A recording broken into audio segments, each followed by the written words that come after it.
Dalton here. I think people just throw these out because they don't want the show to end. So we do appreciate that. So Dalton says, who do you think the starting quarterback will be? I'm going to go on record as saying I think Casey Thompson's a better quarterback than Jeff Sims. Right now, going into the spring, I would agree with that.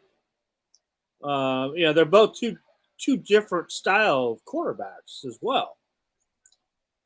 And, that's going to have a lot to do with things, obviously, because they both started at a high level and played a lot of football for Power 5 programs already, and we're both highly recruited out of high school, but they are obviously two different types of quarterbacks, and we're just going to have to see how this offense develops. I mean, obviously, you're changing schemes on offense compared to what they have been doing. And it's going to be a more run-heavy offense, obviously, which I think, obviously, Jeff Sims, that benefits him. But Casey Thompson, as a guy that's not a huge stature quarterback, means that, if they're going to be more run-heavy, I think that is favorable for Casey Thompson and being able to stay durable and be available all season because, if you got an offensive line that's concentrating on run blocking and moving guys downfield, you're not putting Casey Thompson at risk and getting murdered like he did last year when he was out there as well. So, I mean, the quarterback position obviously is going to be intriguing to see how this plays out during the spring. And I suspect that we won't know even when spring ball's over who's going to be the number one clear-cut guy going into fall camp. I would think that when you have two quarterbacks who have different strengths, and especially if you're talking about running and that aspect of the game being the strength of one of the two guys, that you already have it in your head to a certain extent if you're an offensive coordinator or head coach. I would love my offense to be this. And because it's going to be this, and these are going to be the various components, and this is going to be the approach, then, a running quarterback, a guy that can get out of trouble and hurt the defense and threaten the defense is always a plus. Mm-hmm. But it's more of a plus in certain schemes than other schemes. Some it's a minimal advantage. In others, it's huge. So it all depends on what your offensive approach is as to how much that's going to lean toward Jeff Sims. Absolutely. But you know what? That's too bad. That's a really rough problem to have right now, right? Going into the season when you have options like that. Well, it's certainly a better situation than when they hit, let's see, it must have been after the Purdue game because Casey Thompson lit it up against Purdue. It was the next game when he got hurt. I think it was the Illinois game. And then for the next 3 games, he's on the shelf and their offense just went. Exactly. Yeah. Well, now you bring in a quarterback. Let's say Casey Thompson keeps the starting job. You got Jeff Sims. Well, he's operated offenses in big games against good teams in the ACC. So you're not going to see just this sudden downturn where you can't even move the ball. Yeah, and you still have Chubba Purdy there as well at your disposal. So, kind of a mixture of those two guys. So, yeah, I mean, it's fun speculating about what might be right now. But we'll see. I don't know. I mean, when spring ball starts, maybe Jeff Sims all of a sudden wows everybody, and I don't know. But at least I think you know what you're getting with Casey Thompson, especially 100% healthy Casey Thompson, because there's a big difference there when it comes to Casey Thompson. When he's 100% healthy, he's a pretty darn effective quarterback. Yeah, when I say that I believe Casey Thompson's a better quarterback, it's not like I think he's Peyton Manning and Jeff Sims is nobody. I think it's a relatively close competition, but I just personally, from what I've seen, think Thompson's better. Yeah. Well, he's going to be like, what, 45 years old here this season. He should be better. 25. I'm sorry. I'm just joking. He and Tom Brady are 45. Yeah. So we also have Dalton coming back with wanting us to take our shot at predicting a record for this season. Oh, so here's my go, Greg. I'm going to say I'm going to go with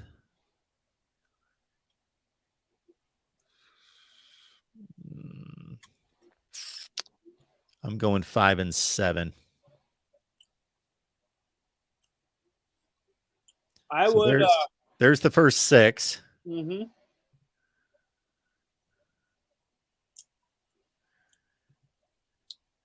I'm gonna look at it like this. You've been down.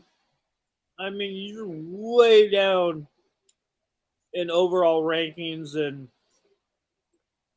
offensive points scored, defensive points allowed.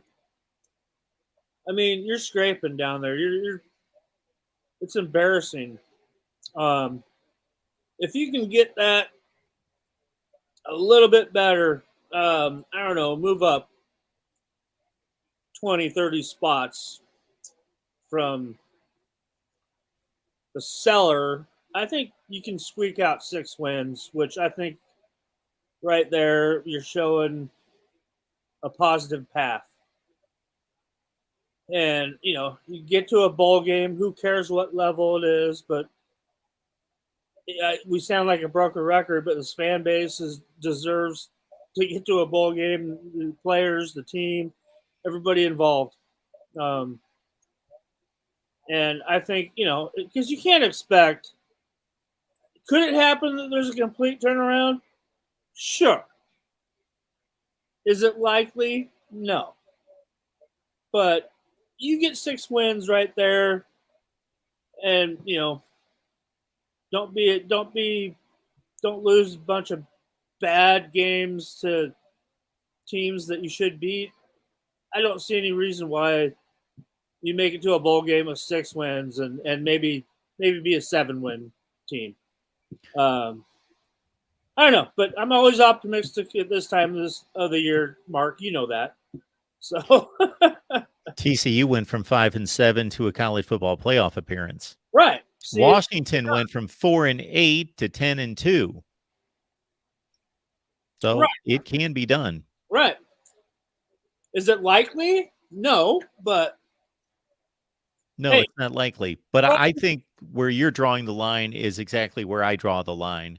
So if Matt Rule is a good football coach. Regardless, I'm not guaranteeing that he's going to be a success at Nebraska, but I know that he's a good football coach. So let's say they really have a rough year in terms of wins and losses. Let's say they have a year like they did 2 years ago where they're really competitive, but they just don't get over the hump. Well, it's a first-year head coach, and there needs to be a lot of patience there. So let's say they go 4-8, not saying that they will go 4-8, but I'm just throwing it out there. Unless I see some really red flags, I'm not going to be concerned about Matt Rule at all. I'm going to say it was a first year. Yeah. It takes time to overhaul the program, get it where you want it, make all those changes. The players have to get acclimated to a new coaching staff, all of that.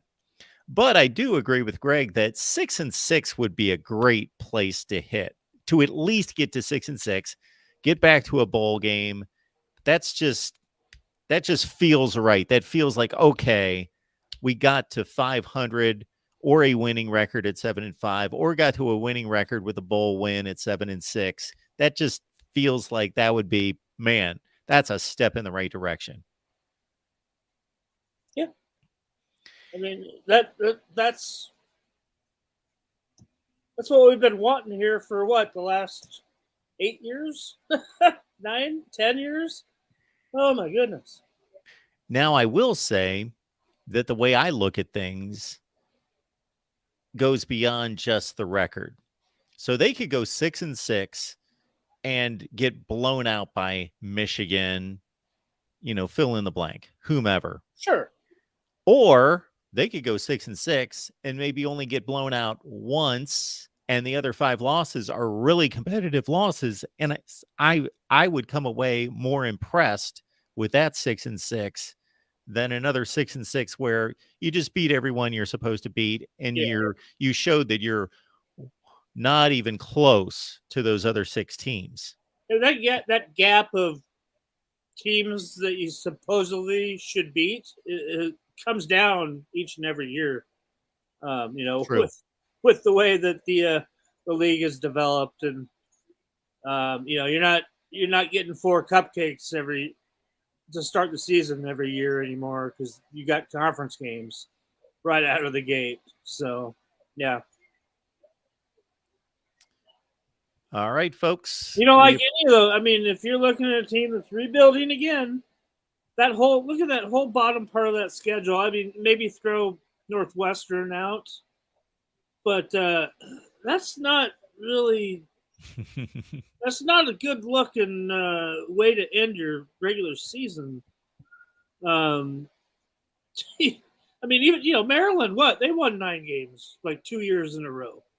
You can't even think of them as a pushover. I mean, look at that. That's you don't have any chance. You don't have any leeway to screw up. For your final 6 games of the season. Seriously.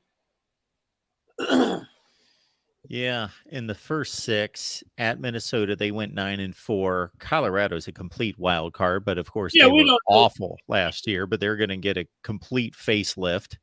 I mean, you want to say that you can win those 3 games, but it is still at Colorado. It's Boulder. It's a rivalry game. Those fans aren't going to let anybody forget how much that game means. Yeah. And those fans are going to be hyped up to have a new coach with a new attitude, everything. Yeah. But they should win those 3 middle games after Minnesota. And they can certainly beat Minnesota. That's not we don't unthinkable. But they'll be an underdog. At least you know what you get with Minnesota. You know they're going to be well coached and ready to go. So hopefully we get them while before it's cold like it is, and they're not ready yet, and we catch them by surprise.